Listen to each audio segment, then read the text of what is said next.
할렐루야, 날마다 새벽 만나러 여러분을 찾아가는 만나교회 김태광 목사입니다. 오늘도 하나님의 말씀을 통해 하나님의 나라와 의를 구하며 이 세상을 아름답게 만들어 가시는 저와 여러분들 되시길 소망합니다. 오늘 우리에게 주시는 말씀은 시편 37편 27절로부터 31절의 말씀입니다. 악에서 떠나 선을 행하라. 그리하면 영원히 살리니 여호와께서 정의를 사랑하시고 그의 성도를 버리지 아니하심이로다. 그들은 영원히 보호를 받으나 악인의 자손은 끊어지리로다. 의인의 땅을 차지하며 거기서 영원히 살리로다. 의인의 입은 지혜로우며 그의 혀는 정의를 말하며 그의 마음에는 하나님의 법이 있으니 그의 걸음은 실족함이 없으리로다. 아멘.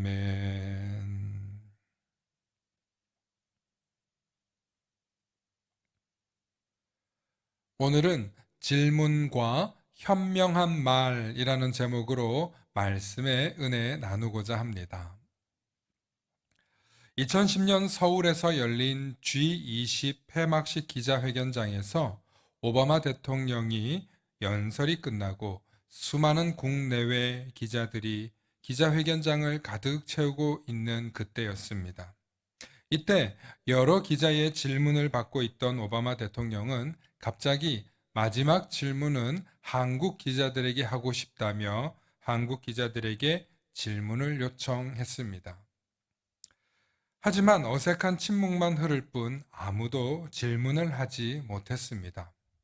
심지어 오바마 대통령은 영어를 잘 하지 못하면 통역을 해도 된다며 대통령은 기다려 주었고 한국 기자의 질문을 몇 번이나 질문했습니다. 대통령은 몇 번을 물어도 질문하기를 원하는 한국 기자들은 아무도 없었습니다. 이때 다소 무례할 수 있는 상황이 발생했습니다. 중국 기자 한 사람이 손을 들고 일어서더니 자신이 대신해도 되겠냐며 오바마 대통령의 양해를 구하자 오바마 대통령은 다시 질문을 원하는 한국 기자들을 찾았지만 역시나 아무런 반응이 없었습니다. 이미 뻔한 대답을 원하는 질문이 아니라 한국 기자단에게 정말 궁금한 것이 없느냐는 오바마 대통령의 배려였습니다. 하지만 아무도 질문을 하지 않았습니다. 물론 당시 정치적인 상황의 이유도 있었겠지만 훗날에 EBS 교육국 프로그램에서 기자들을 모아놓고 이 영상을 보여주며 다시 질문했습니다. 만약 저 상황에서 여러분들이 기자단에 앉아 있었다면 질문을 했겠느냐 하고 다시 인터뷰를 했습니다. 그러자 모든 기자들이 질문하지 않았을 것이라고 대답했습니다. 그리고 그 이유를 묻자 이렇게 대답했습니다. 지금 이 상황에서 질문을 한다면 이상한 사람 취급받을까봐 하지 못했다는 것입니다. 또 나의 무지함이 탄로날까봐 질문을 하지 못했다는 것입니다. 이처럼 대한민국에서 최고의 대학 교육을 받은 기자들이 질문을 하면 찍히거나 이상한 사람 취급받거나 혹은 나의 무지함이 탄로날 것 같아서 가만히 있었다는 것이 자신들의 생각이었다는 것입니다. 물론 기자회견이 오락 프로그램이나 시사 교양 방송도 아니기 때문에 실제 국제적인 정세에도 영향력을 미칠 수 있는 질문이기에 매우 조심해야 하는 것도 사실입니다. 분명한 것은 한국 기자들은 모두 질문하기보다 입 다물고 있는 게 상책이라고 생각했다는 것입니다. 왜 이런 현상이 발견되었을까요? 왜 이런 현상이 발생했을까요? 대한민국 사회는 대체적으로 답이 정해져 있는 질문, 뻔한 질문이 아니고는 열심히 질문하지 않습니다.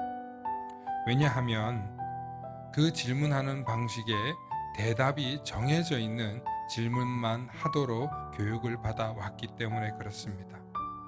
그런데 하지만 그것이 사실일까? 진실일까? 하는 질문을 하는 순간 윗사람에게 찍히기도 하기 때문입니다.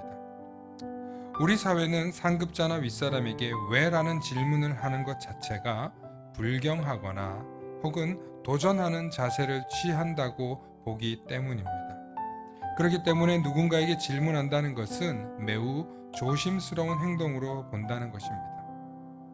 하지만 이런 의문이 없고 질문이 없는 사회는 도태되기 마련이고 더 이상 창의적인 발상이나 행동을 하지 못하게 된다는 것입니다.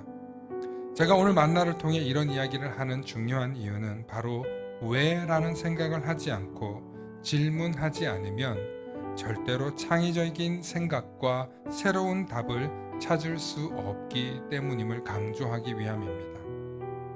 현명한 말을 하길 원한다면 우리는 항상 왜라는 질문을 갖고 살아야 합니다. 유대인들은 어릴 때부터 하브루타 교육을 통해 1:1 대화 방식의 교육과 토론을 하며 끊임없이 상대방에게 질문합니다. 왜? 하나님은 우리에게 놀라운 상상력을 주셨습니다. 왜 그런 걸까? 의문을 갖게 만드셨습니다. 그리고 그 상상력을 통해 지혜를 얻기 원하십니다. 지혜는 왜라는 질문과 다양한 사람들의 토론을 통해 효과적으로 얻어집니다. 그리고 그 바탕에 믿음과 신앙이 깔려 있으면 언제나 지혜롭고 현명한 말을 할 수 있습니다. 그리스의 철학자 솔로는 말은 행동의 거울이다 라고 했고, 루크는 말 한마디에 세상을 지배할 힘이 있다고까지 했습니다. 그런데 우리 사회를 어둡게 만드는 세 마디의 말이 있습니다. 첫째, 다 그런 거지 뭐. 둘째, 나 하나쯤이야, 괜찮아. 셋째, 다른 사람들도 다 그래.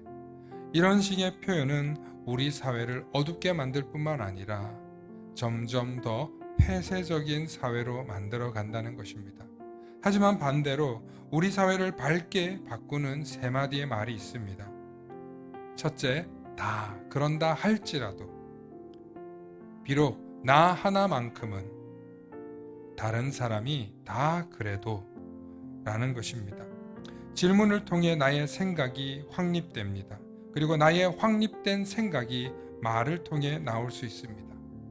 신앙의 고백도 마찬가지입니다. 나는 왜 신앙생활을 하는가? 스스로에게 묻고 질문할 때 성숙한 신앙의 길을 걸어갈 수 있는 것입니다. 오늘도 질문하시기 바랍니다. 나는 과연 잘 살고 있는가? 나는 현명한 말을 하고 있는가? 그렇게 스스로에게 묻고 또 물으면서 주님의 은혜를 발견하고 주님의 발자취를 조금씩 따라가시는 저와 여러분들 되시길 소망합니다. 샬롬.